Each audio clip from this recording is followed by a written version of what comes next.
Une idée qui a changé ma vie a été de réaliser que j'aimais la musique. J'ai compris ça à l'âge de 8-9 ans. J'ai grandi dans une grande pauvreté, dans une banlieue très ennuyeuse, et donc mon environnement était un peu monotone. Je passais beaucoup de temps tout seul.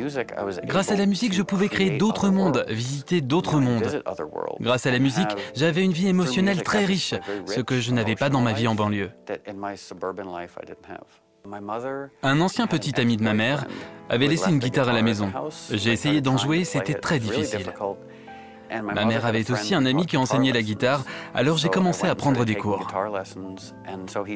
Il m'a appris la musique classique, le jazz, le heavy metal, la théorie musicale.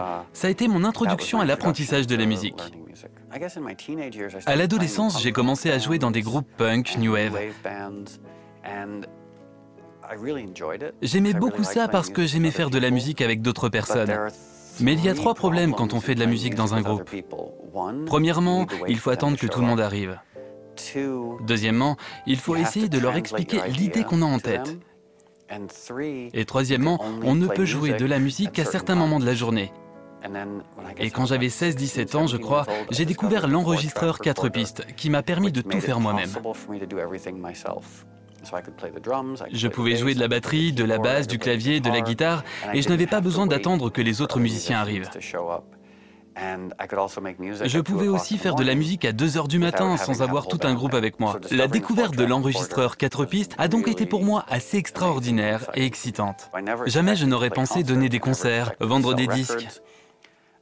Ce qui est sûr, c'est que je ne m'attendais pas du tout à avoir une carrière de musicien. Alors à chaque fois que je suis sur scène, et je fais ça depuis 20 ans, c'est toujours étrange pour moi. Mon rêve, c'est de faire de la musique chaque jour de ma vie et mourir devant un piano, avec un peu de chance à 150 ans, mais toujours continuer à faire de la musique. Je suis Moby, je suis musicien.